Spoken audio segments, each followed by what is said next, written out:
Добро вечер, вие сте во Куќа на фудбалот. Исклучително ми е драго што во денешната емисија наши гости ќе бидат селекторот на македонската репрезентација до 19 години, нашата фудбалска легенда Вујадин Станојковиќ и бисерот на македонскиот фудбал, еден од најголемите европски таленти, Елиф Елмас. Не, Елиф. Ви благодарам што сте тук. Благодарам за поканата. Кога медиумите го перцепираат како бисер на македонскиот фудбал, како една од најголемите светски звезди во иднина, како дете за кое се интересира или влезе во бележникот и на Хорхе Мендеш, агентот на Кристијано Роналдо. На кој начин вие, кои што сте го изодиле фудбалскиот пат на терен, го чувствувате тоа? Па пред се благодарам за поканата и морам пред се да кажам за Васко Скендеровски за изворедната ова продукција што ја има и за студиото. Благодарам уште еднаш до газдата. Од друга страна, има еден мал проблем. Со тие деца сум јас 4 години. Така да не ми е ништо чудно да сите тие ја им тепа мои мали уметници, влегуваат во бележник на многу светски така да кажам фудбалски екипи или менаџери или луѓе кои се од фелата на фудбалот. Така и Елиф Елмас, кој има едно големо задоволство да бидам 4 години негов селектор, каде што не само јас, него пред се неговиот клуб работнички, а најголемата заслуга си ја има самиот он за изодениот пат, а допрва почнува фудбалскиот негов, каде што мора да покаже сиот свој раскош фудбалски, кој го има, не само он, и сега не биде само фалење на Елиф Елмас, него тука се многу останатите мои репрезентативци до 19 години, кои се веќе во еминентни големи клубови европски, а и некои други кои веќе се по договор со нашите исто големи фудбалски клубови, така ми причинува едно големо задоволство и така да кажам мал терет да ги веќе носам. Они израсна, а ја веќе стареам.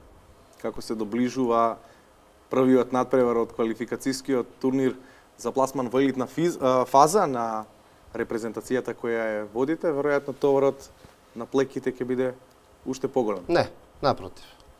Тоа ми е баш релаксација. Така звучевте. Да. Не, јас зборам за товарот нивниот квалитет, а не за противникот и за турнирот. Така да тоа ќе ми биде баш релаксација и ќе ми биде големо задоволство да овие момци кои се дел од мојот тим 4 години да истрчат и да покажат сето она што нормално во моментот сега можат и знаат и умеат и дека сигурно со еден позитивен резултат, со една добра пред се игра, ќе ги израдуваме воопшто влюбениците во фудбалот во Македонија. Обично не мора да ве прашам, не ве прашувам, дозволувате уште едно прашање за Елмаса наменето за вас? Може. На која репрезентација природно припаѓа Елиф Елмас? Сега е до 19. Беше до 21 година, дебитираше против Шпанија кога му одзеде топка на Иниеста и за македонската репрезентација. Па мислам дека е природно, не мислам, него е сигурно дека е природно, дека е не моја, него наша. У 16, у 17, у 18 и сега у 19. Така да не својатам нешто што не е моје, него на фудбалот на Македонија и Фудбалска федерација, односно репрезентација на Фудбалската федерација на Македонија. Така да немам ја, апсолутно, немам ја никакви предрасуди, нити сум суетен човек за да на некого и му кажам и да му објаснам ако не разбира или не знае, а од друга страна не сакам да си препишува некој нешто што не е негово. Така не е ни он мој. Он си е на своите родители, он си е на својот матичен клуб, пред тоа на работнички, сега на Фенербашче, така да без многу ласкање, он треба да игра, треба да се тоа што го збориме е само една мала, така да кажам, психолошка инекција во смисла на мотив повеќе за да не застане тука, не биде јас сум тој Елиф Елмас, затоа што знаејќи го Елиф, знам дека он е еден од многуте мои дечиња кои се на некој начин и приватно, и така да кажам и фудбалски, а од друга страна најважното на надпреварите се однесуваат доста професионално и одговорно од година во година. Елив, добре дојде во куќа на фудбалот. Добре, најдов, фала за поканата. На кој начин сега те доживуваат луѓето кога ќе дојдеш дома, во Бутел, во Топанско, во Скопје, од кога потпиша за турскиот гигант Фенербахче? Па, све може да кажам пак исто.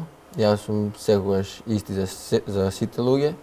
Малку нормално ме гледат со друго око, дека исто така Фенербахче е голем клуб. Јас сум среќен што сите така ме гледат и секогаш правам што треба спрема сите луѓе да бидам коректен и Во блиското минато ме ословуваше како и сите повозрасни од тебе со бате Златко или бате Тодор. Се уште ги ословуваш како во турските серии? да, се уште го правам тоа затоа што ја ги почитувам тие што се постари од мене. Тоа ја мислам дека треба секој играч кој што е помал од неговиот соработник треба тоа да го прави. Затоа ја го правам тоа. Неблагодарно е прашањето, но во која репрезентација од македонските се чувствуваш свој на своето? Мене тоа ми е најмалце битно. Мислам дека тоа све оставам ја на селекторите, кај ќе одлучат они. Ја за таму не е проблем, таму ќе играм, не е проблем за мене. Ја важно сакам само да бидам дел од репрезентацијата на Македонија. Пред да дојдеш во Скопје на собирот за репрезентацијата до 19 години, ми напомена дека си играл PlayStation со Валбуена и со Робин Ван Перси, двете најголеми звезди во Турција и во Фенербахче. Што се случи? Па, ништо, играме PlayStation. Беше интересно да играм со такви големи играчи и добри луѓе. И едноставно, тоа е само дел од игра, кој да победи е најмалце битно. Беше одлично. Те гледаат тебе како вистинска иднат звезда на европскиот фудбал, луѓето или профилите од типот на Валбуена и Ван Перси? Па мислам дека да. Јас со нив може да кажам кратко време сум, али сум премногу среќен пошто они премногу брзо ме прифатија во нивниот тим и они се исто така премногу големи луѓе за мене од секој аспект, али тоа е. Јас сум среќен што сум дел од нив едноставно. Таму си сега со твоите, со фамилијата. Фенербахче направи се да се чувствуваш како дома, како во Скопје, иако си под истанбулското сонце. Да, јас сум со сите, со татко ми, со мајка ми, со брат ми и со сестра ми, заедно сме сите. И среќен сум што се они со мене таму. Нормално дека сега ми е малку и полесно, пошто дома има некој да ме пречека. И све одлично, значи. Јас сум премногу заблагодарен на клубот на Фенербахче. Ке се вратиме на Истанбул и на Фенербахче во текот на разговорот. Селекторе, во среда започнува квалификацијскиот турнир, во кој бркаме елитна фаза УЕФА квалификации.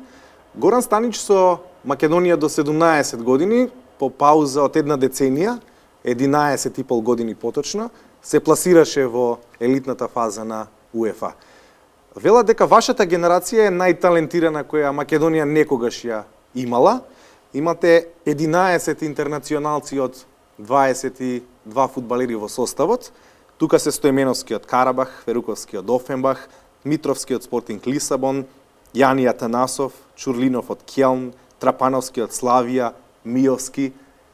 Фудбалери за кои јавноста има големи очекувања.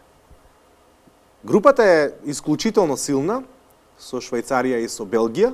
Лихтенштайн е последниот надпревар кој ќе го одиграме. Очекувањата се дека оваа генерација мора да мине во елитна фаза со овие фудбалери. Пред се, значи, во животот ништо не мора. Значи, сето доаѓа спонтано, а нарочито во фудбалот се е релативно.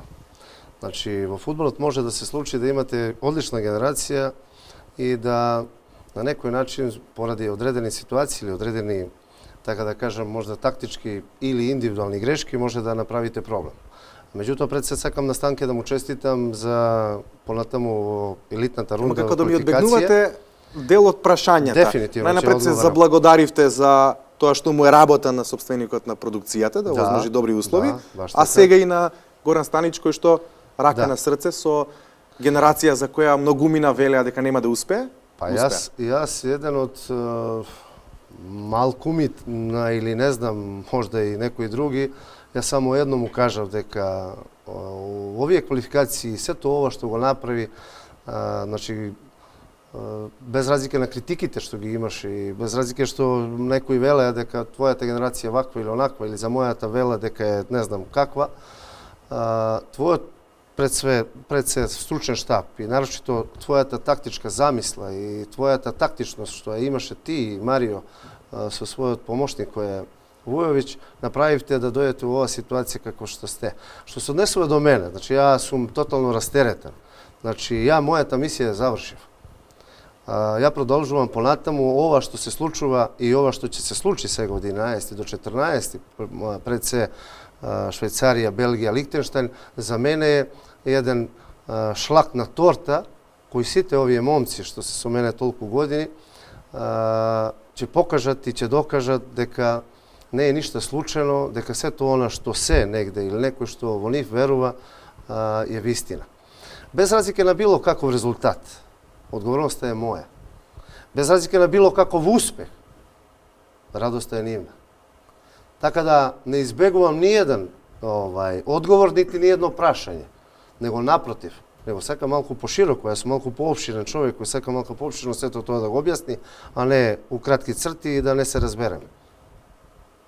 Во тој дел тотална спротивност од селекторот, например, до 21 година Благоја Милевски, кој што на многу директен начин и на многу едноставен ги создава правилата и играта. Колку за играчите може да биде тоа условно проблем? Па сега не знам Боби какви има своји правила и принципи на работа или неговата фудбалска филозофија каква е. Значи ја не сум работел со него. Знам да ми беше играч у Македонија Ѓорче Петров пред многу години наназад, меѓутоа тоа е едно, а ова е тренерско друго. Сега секој си има некоја свој пристап, секој кон играчите, нормално кон репрезентативците, некоја фудбалска филозофија, тактичност или не знам анализа, а пред се сите сме сигурно воедно согласни дека не треба, барем ја тоа така го размислувам, мислам дека и моите колеги, сите без разлика во кој узраст, не треба да гледаме многу какви се противниците, него ајде да се преброиме да видиме какви сме ние. Дај да видиме ние што можеме и колку можеме. И од тој аспект сигурно Боби алудира на тоа дека ние сме тука и ние се прашуваме. И јас се сосема со него согласувам. Ако е нешто добро, тоа е дека во минатото никој не зборуваше за младинските селекции на Македонија. Се едно дали е до 19 или 17 години, сега сите ќе бидат насочени кон тие три надпревари на Македонија до 19 години. Веројатно тоа е голема победа не само за вас како дел од тренерската фела во федерацијата, туку и за младинскиот фудбал општо во Македонија. Ова е најповеќе бенефит има афирмативно за младите значи момчиња кои треба да се определат што да играт.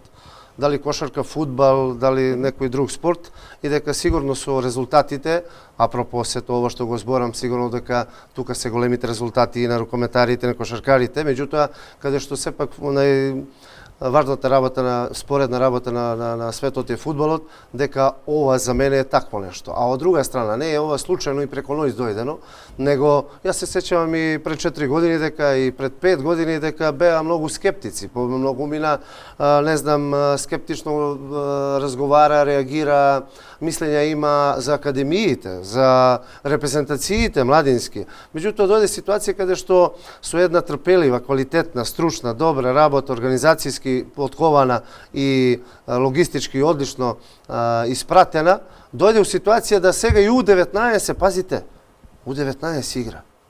Замислите тоа кога некој ќе го каже. Значи, за мене тоа не ми импонира, за мене тоа е нормално.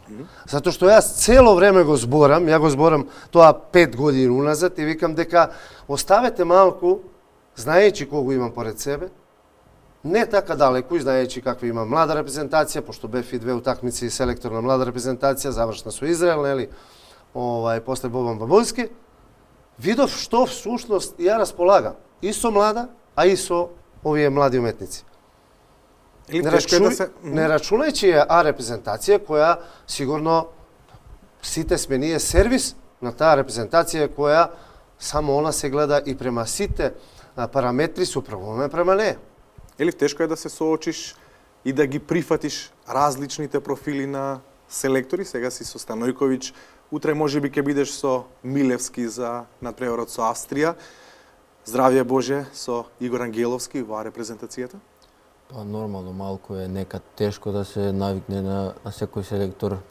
И секој селектор си има свој стил на игра, али јас пробувам све од себе да дам што е најдобро и да донесам една добра игра која што припаѓа на Македонија. Се сметаш ли за двигател на оваа генерација до 19 години, за некој кој треба да го каже последниот збор на теренот? Па не, ја тоа оставам све на селекторот. Ќе ја победиме Швајцарија во среда? Да. Селектор истото прашање, ќе ја Ќе победиме? играме нерешено. Да им дадеме бот.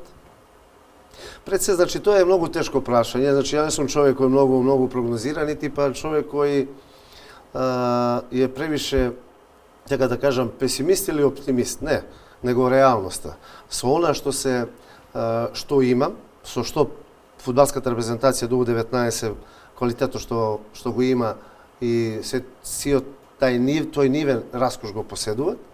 И нормално да не забравиме дека имаме и противник. Дека не забравиме дека ние доаѓаме само ние од Фенербахче, ние доаѓаме од Спортинг Лисабон, ние доаѓаме од Кел, ние доаѓаме од Академија Пандев, ние доаѓаме од Вардар, ние доаѓаме од Хеткен, ние доаѓаме, не знам, од Локомотива Загреб, ние доаѓаме од Карабах. Не, таму има каде што некој па вика да, али ние доаѓаме од Манчестер Юнајтед, ние доаѓаме, пазите, од Сервет, ние од Грасхоперс, од не знам некои исто великани фудбалски кои водат главна улога во фудбалот во Европа. Така да, на тој начин тоа е веќе статистика. Стварноста е она што ќе го сработиме на тренинг и она што е сработено на тренинг ќе го презентираме на надпревар. Како од пушка кажа да, ќе ја победиме Швајцарија. И тоа е тој победнички менталитет кој што момче на 18 нецели години веќе го има. Не сметате дека сите треба да реагираат на тој начин? Се едно против кого играме? Дефинитивно, значи она што не само он, него сите останати. Ова ќе ви го кажат исто. Ама и тие што се во стручниот штаб, веројатно. Па нормално начело со мене, затоа што од никого не презам. Значи ќе победиме Швајцарија. Значи од никого не презам. Значи ќе победиме Швајцарија. Ја не воопшто гледам со кого играм, него пак ќе кажам него какви сме ние. И она сето што го знаеме и умееме да го покажеме. А од друга страна, колку ќе дозволиме противникот да игра, толку ние ќе бидеме добри. И колку противникот ќе ни дозволи, толку и противникот ќе биде добри. Тоа е една проста филозофија во фудбалот, не е демагогија, него чиненици и стварност. Значи 4 години им викам дека мене ме интересира кој сме ние. И мене ме интересира со кого играме. Да. Никого не подценувајте, никого превише не респектирајте. Вие мора пред се да имате своја фудбалска самодоверба. Вие мора да имате своја фудбалска некоја тежина и она што го знаете, а многу знаете фудбалски, индивидуално, да го искомплетирате или да го ставите во функција на тимот. А тимот е фудбалската репрезентација на Македонија до 19 години. На 25 годишна возраст, кога вашиот селектор Станојковиќ потпиша за Белградски Партизан, од првата плата или две, купил 2 Москвича. Тоа се тие автомобили кои беа популарни на времето, во тие 80-ти години. И сега се вртат милиони околу името на Елиф Елмас. Веројатно знаеш дека имаше твит и од Жорге Мендеш дека си во неговиот бележник, агентот на Кристијано Роналдо. Колку е тешко да се справиш со тој притисок кој го носи модерниот фудбал? Па за мене немам никаков проблем, затоа што све околу мене е нормално. Ја не знам, едноставно се осеќам добро и само гледам напред. Све да биде у корист на мене и на тимот, у кој да сум тим, све гледам да правам за тимот. точно е дека Манчестер Сити или агенти на клубот од Англија беа во посета на твојот татко дома во Скопје? Да. Со што се реши за Фенербахче, а не за тимот кој го води Гвардиола? Па, не знам, тоа едноставно е долга приказна. И е најмалце битно сега, јас сум таму кај што сум, у Фенербахче и сум среќен. До јануари немаш право да настапуваш освен на пријателски надпревари за Фенербахче. 6-месечна пауза за во денешниот фудбал и не е толку малку, но веројатно нема да остави последици по тебе, по твојата игра. Па нормално дека нема да остави, пошто еве среќа што сум дел од репрезентациите, што ми се појаја дека има поише утакмици, например А репрезентација дали У21, дали У19, и среќен сум што сум дел од нив и У21 Фенербахче по некои утакмици имам и мислам дека нема ништо да има проблем. Едва и чекаме до јануари да почнам да играм више за првиот тим на Фенербахче. Реално е да сонуваме во блиска иднина пласма на големо натпреварување со македонска А репрезентација? Ја лично осеќам дека нешто такво ќе се случи и верувам дека Македонија ќе стигне далеку или на едно европско првенство или на едно светско првенство, затоа што има прекрасни играчи, млади, и се надевам дека ќе биде све супер понатака. Не ти беше помалку незгодно кога против Шпанија му одзеде топка на Иниеста, па дриблаше против двајца тројца од шпанците кои што освоија се во кариерата, и светска и европска титула и Лига на шампиони? Што ти поминуваше во глава во тие моменти? Незгодно не ми беше, едноставно јас кога играм не гледам кој е против мене, јас си гледам за себе и кога сум на терен не респектирам никого, а надвор од терен секогаш респектирам, потоа такви звезди, нормално надвор од терен да ги респектираш и ќе се сликам со него и дрески му побарам и све, али кога сме на терен, он си ја работи својата работа, јас ја работам мојата работа и од тоа околу теренот едноставно не респектирам никого. Тоа ли ми беше нормално дека ми беше премногу чудно кога ги видов Иниеста, Рамос, Пике покрај мене али ете и нормално дека како сон беше таа вечер за мене. Селекторе, ви посакувам да помине во добро здравје и последниот тренинг кој го имате утре, пред надпреварот со Швајцарија. На 11 играме со Белгија, на 14 со Лихтенштейн, повики до љубителите на фудбалот да ја бодрат Македонија на тренинг центарот Петар Милошевски. Јас искрено се надевам дека оваа генерација која што ја предводите и на терен ќе докаже дека е најталентираната. Зависиме од нас, играме против силни противници, но ако ние сме подготвени, можеме да влеземе во елитна фаза. Пред се, благодарам за поканата и морам и ова да го истакам дека ова генерација не го кажала ни првичниот свој збор. Ова топрва доаѓа.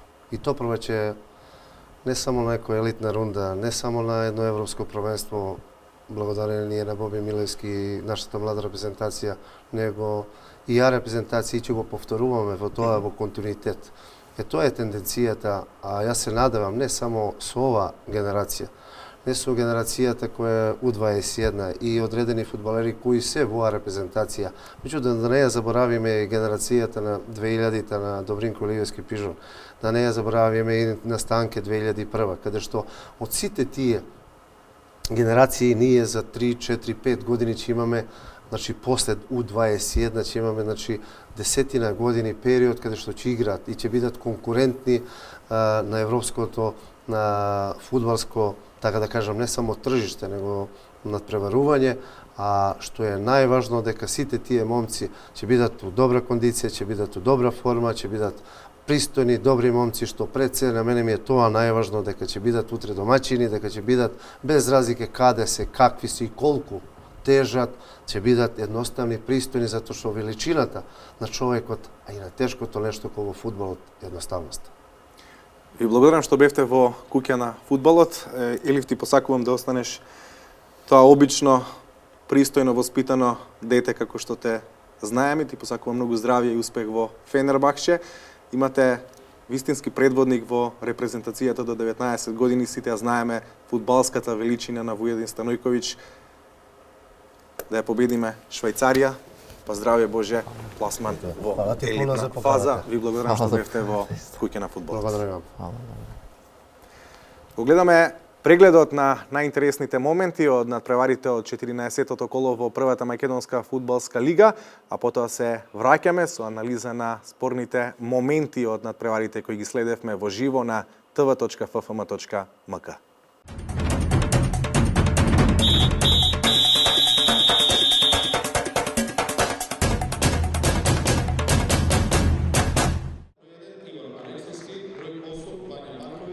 Актуелниот шампион Вардар ја оправда фаворитската улога против Скопје. Славеше со убедливи 3:0 за 6-та победа на домашен терен од исто толку надпревари. Градскиот ривал Скопје, иако се обиде да пружи отпор, сепак не успеа во тоа. Сепак гостите први ја има шансата на надпреварот. Деснич, па Бруно да Круз се обидоа од оваа акција да стигнат до предност за својот тим, меѓутоа станува 0:0. Демири убаво нафрлува, Максимов, па потоа Барсегјан не успеваа да го искористат овој момент. Барсегјан шутира од 25 метри, но брани голманот на гостите. Веднаш потоа и шанса за Максимов, но рускиот интернационалец за малку шутира непрецизно. Потоа Максимов и Барсегјан учествуваат во уште една акција, по која и натаму резултатот останува како на почетокот 0:0, но затоа Фелипе во 44-та минута од средбата постигнува прекрасен погодок од на 20 метри, шутира фантастично добро, прецизно за водство на Вардар, 1:0, резултат со кој се отиде на полувремето. Вреди овој погодок да се види уште еднаш на бразилецот Фелипе, една голема убава мајсторија. Во второто полувреме екипата на Вардар беше тимот кој прв се закани на средбата. Во вторите 45 минути Блажевски од дистанца шутира, меѓутоа за малку непрецизно. Веднаш потоа гол за Вардар, 66-та минута, Фелипе Стојчевски и на крајот реализира русинот Максимов.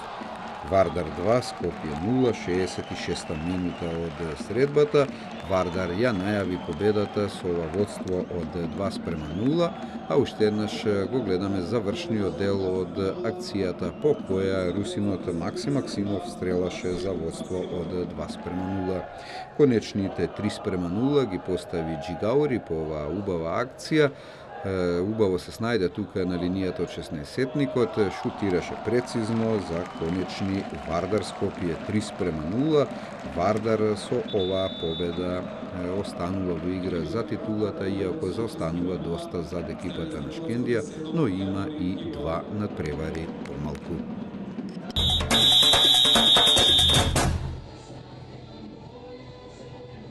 Шкендија Работнички, дерби во 14-тото коло во првата македонска фудбалска лига. Тетовчани славеа со пресврт на овој супер интересен надпревар. Конечниот резултат 2:1. Прв пораз за екипата на Работнички по серијата од трите победи во низа во домашното фудбалско првенство. Ова беше навистина исклучително интересен надпревар. Први се заканија гостите од Скопје преку Стјепановиќ во 18-та минута. Практично во истата минута по шутот на Стјепановиќ Шкендија организираше контранапад во кој дојдоа до шанса преку Ибраими. Сепак еден од најдобрите поединци кај екипата на Шкендија не успеа да го совлада голманот на гостите. Резултатот останува 0:0. Во продолжението од средбата Радески имаше обид од дистанца од 20 на метри, но шутираше непрецизно. Работнички казни во 35-та минута од средбата, кога по една супер брза акција од контра младиот нигериец Чарлс Джофри погоди за водство 0:1, 35-та минута, нов погодок за Джофри во домашното фудбалско првенство. По оваа контра Работнички стигна до предност на стадионот во Тетово. До крајот од мечот Тетовчани сепак успеваат да издрабнат до крајот од првото полувреме по овој слободен удар на Ферхан Хасани. Емини не успеа, но Радески во продолжението од акцијата 40-та минута Шкендија 1, Работнички 1, на вистина супер добро изведен слободен удар на Ферхан Хасани. Емини не се снајде најдобро, но затоа Радески погоди за изравнување. До крајот на првото полувреме уште една шанса имаше Ферхан Хасани, а екипата на Работнички по акцијата на Велинов, Жуниор и на крајот Джофри не успева повторно да дојде до предност во ова прво полувреме. Во второто полувреме екипата на Работнички беше првата која што се закани преку Садики во 51-та минута, но резултатот останува 1:1. Хасани, Радески и Ибраими во акција во која Шкендија има можност за прво водство на средбата, меѓутоа резултатот и натаму останува како по првите 45 минути. Еден од најдобрите и најефикасни поединци кај екипата на Шкендија, Хасани повторно има шанса во овој меч на кој сепак не успева да се запише во листата на стрелците. Сепак на 10 минути пред крајот Садики прави прекршок врз Ибраими, 81 минута. Главниот судија Александар Ставрев покажува на белата точка, иако се чини дека прекршокот започна надвор од 16-сетникот, тема за анализа, а Хасани во 82-та минута погодува од 11 метри за пресврт и победа на Шкендија. Шкендија со оваа победа се зацврстува на челната позиција на првенствената табела.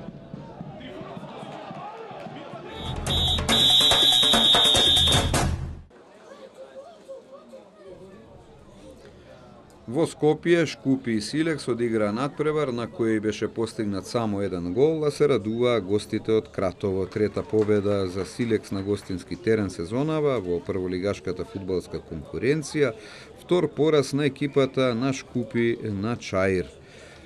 Еден гол го реши победникот на овој надпревар, кој не изобилуваше со многу шанси, а единствениот гол е всушност автогол на Кривањева во 13-та минута, што беше и прва шанса на овој меч за гостите. Акцијата која водеше Филиповиќ, па потоа Глигор Глигоров нафрли, а несмасно реагираше Кривањева, 13-та минута, Шкупи Силекс 0:1. Еве го уште еднаш овој автогол на Кривањева во 13-та минута од средбата. До крајот на првото полувреме екипата на Шкупи успеа да се закани по акцијата во која учествуваа Јашаровски и Адем. Јашаровски долго држеше топката, се обиде да си создаде простор за шут, меѓутоа оваа одбиена топка стигна до Адем, а тој шутираше непрецизно.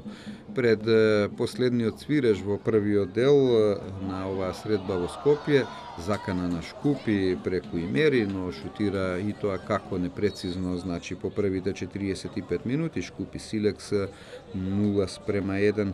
Во вториот дел немаше многу шанси, а првата ја имаше Бајрами по овој добро изведен корнер со глава, гледате каде завршува оваа топка, Бајрами, но и натаму гостите од Кратово со предност 0:1.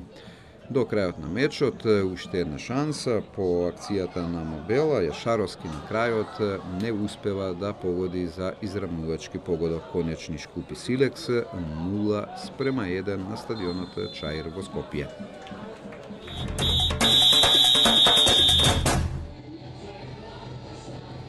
Во Битола Пелистер ја совлада Ренова со 2:1, нови важни 3 бода за екипата на Пелистер.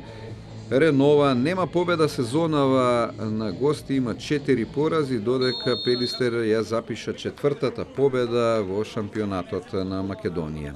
Првата закана дојде од Пелистер, Тошевски, Трифуновски, Фернандо Силва, едно торпедо и пречката сојузник на гостите останува 0:0. Нухи се заканува од Ренова во продолжението од средбата, што беше прва шанса за гостите, а потоа битолчани доаѓаа до предност. Сигурен реализатор по оваа акција Кардосо на асистенција на Лјамчевски, 36-та минута, Пелистер доаѓа до предност на мечот против Ренова во Битола 1:0. Уште еднаш асистенцијата на Лјамчевски, добра контрола на Кардосо за водство од 1:0. Во продолжението од ова прво полувреме шутира Илиев, меѓутоа добро брани голманот на Ренова, па резултатот останува 1:0 по првите 45 минути. На стартот од вториот дел, екипата на Пелистер успева да стигне до пенал, откако комбинира Поп Златанов и Трифуновски, со рака игра Костов, а главниот судија на мечот покажува на белата точка. Се тоа се случуваше некаде во 48-та минута, а само една минута подоцна Трифуновски реализира за водство на екипата на Пелистер 2:0, сигурен Трифуновски за зголемување на предноста на Пелистер. Капитенот на домашните шутираше прецизно, силно, неодбранливо. Во продолжението од средбата, обид на Поп Златанов по асистенција на Кардосо, а потоа со глава Трифуновски погодува пречка на асистенција на Лјамчевски. Скендери, Нухи и пенал врз на Фиу во 16-етникот на битолчани. Тодоровски стартуваше невнимателно, главниот судија на мечот, Мечкаровски, не размислуваше воопшто, па покажа веднаш на белата точка. Иако не годуваа битолчани, се чини дека ова беше исправна одлука на главниот судија по оваа долга акција на Ренова, а сигурен реализатор од 11 метри во 80-та минута на Фиу намалува на 2:1, што се покажа како конечен резултат на овој надпревар, по кој Пелистер ги освои 3 бода, меѓутоа до крајот на средбата екипата на Ренова имаше добра шанса по корнерот, Темелков, Јусуф, Илјази и на крајот Мишковски не успеваа да искористат целата оваа акција за израмнувачки погодок, а Трифуновски можеше да стави точка на мечот пред самиот крај, кога шутираше силно, прецизно, но одбрани голманот на Ренова. Пелистер Ренова, конечно 2:1 во Битола, важни 3 бода за Пелистер.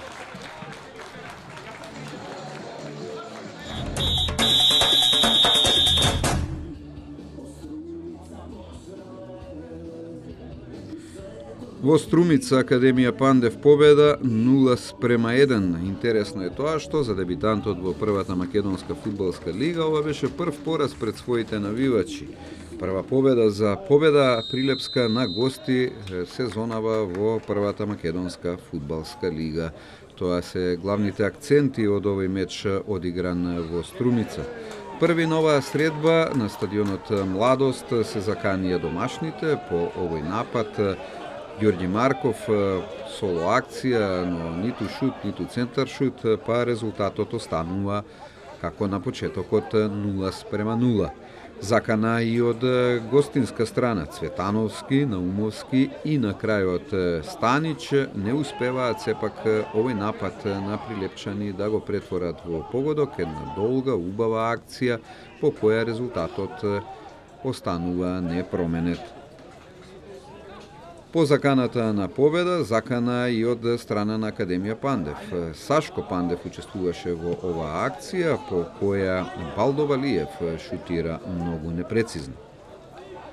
Нов обид на струмичани да го отворат резултатот пред своите навивачи, акцијата ја започна Атанасковски, па потоа топката стигна до Сашко Пандев, за на крајот Марков да ја погоди пречката, многу среќа за победа, која со ова успеа да го задржи резултатот како на почетокот. Меѓутоа, во една исклучително долга акција на Мустафов, Цветановски и Наумовски, Прилепчани на крајот се радуваат по овој долг напад и долга акција, а реализираше Станич 41 минута, Академија Пандев 0, победа 1, водство на гостите од Прилеп. Тоа беше и резултатот со кој се отиде на полувремето. Уште еднаш голот на Станич во 41-та минута од средбата.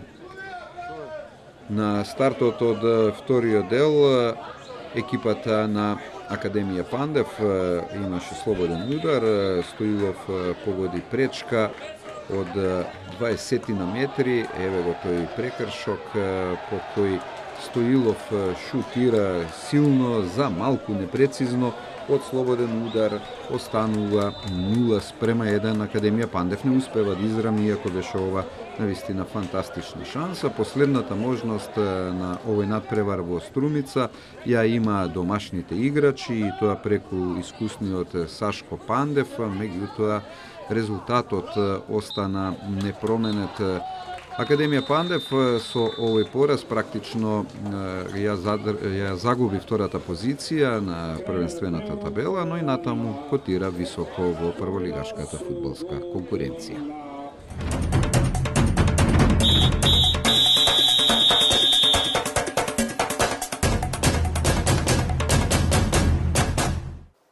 Се враќаме во куќа на фудбалот, ги видовме најинтересните моменти од надпреварите од 14-тото коло во првата македонска фудбалска лига и сега доаѓаме до моментот кој е најнеблагодарен во оваа емисија.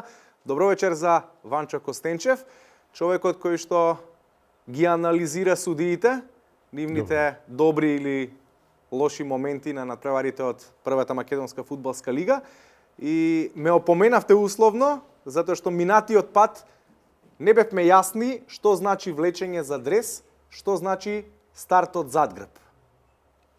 Жолт картон. Да. Новите правила, судиски правила, предвидуваат секој старт од позади, лизгачки старт од позади, се казнува технички со директен слободен удар. Независно во кој дел од просторот е. Без разлика. Ако е во внатре во 16-тникот, е казнен удар. Бидејќи стартот од позади е недозволен, тој старт, бидејќи директно во нозете. Ако е пожесток, може и директен црвен да се дае. Да е стартот повисок, не лизгачки по земја, него ако се нозете кренати горе, према мускулите или према коленото, тогаш директен, и малку интензитетот е појак, тогаш директно црвен картон. Или ако е изгледна шанса за погодок. Ако е изгледна шанса за гол, играчот кој ја води топката и скача внатре во 16-тникот сам и сакајќи да шутне кон голот, овој му стартува од позади, тогаш исто таа изгледна шанса и се казнува со црвен картон. Исто се работи и за влечењето. Влечењето на дресовите на противничките играчи. Во било која ситуација, техничката казна е директен слободен удар. Ако е во 16-тникот, казен удар. Без разлика, демек, било на кој дел од теренот мора да се покаже и жолт картон. Ако е изгледна шанса се влечи, исто така како и стартот од позади, се казнува со црвен картон. Ја гледаме првата сомнителна ситуација во која се најдоа пред се судиите, а потоа и фудбалерите, и ја коментираме дали одлуката е исправна или не. Ева првата ситуација. Ова е од надпреварот Академија Пандев победа, надпревар во Струмица. Уништен погодок за прилепчани. Се приметува дека еден мал дел е пред сите играчи, иако навидум не се ствара линија, да се створи линија ќе се види од ударот на топката на соиграчот и тргнувањето на играчот што шутира со глава.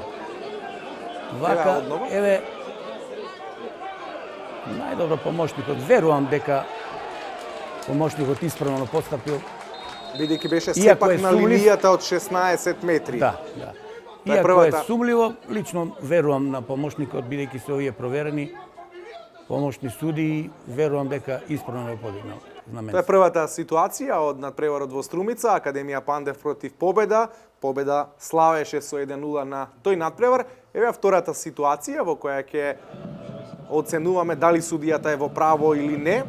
Ова е од надпреварот во Битола, Пелистер против Шкупи. Еден домашен фудбалер лежи на тревникот, се жали на неспортска игра. Еве, судијата колку касни, ако тоа сакаше да го досуди, тој требаше да го досуди, а веќе тројца играчи играат и тој дури сега го лично мислам касни. Исправно е тоа дека постои фаул бидејќи се гледа лактот кон противничкиот играч, но многу касни со судењето. Овдека таа предност е некорисна. Тој ако го и после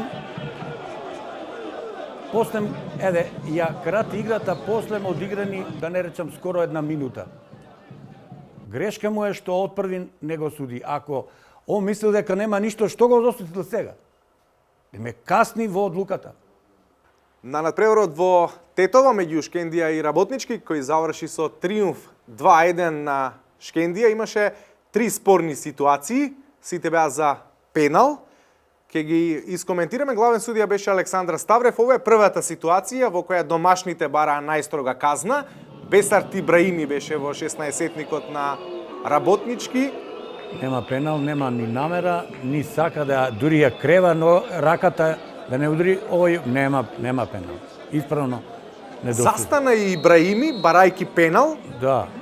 Тој ја шутна топката. Погледнете. Нема намера дечкото да ја удри, дури ја крева раката, нема намера, исправна одлука на судијата. Ова е првата одлука која што беше спорна од овој надпревар. Еве втората од истиот терен, од Тетово. Центар шут на Ферхан Хасани и повторно со рака игра еден од фудбалерите на Работнички.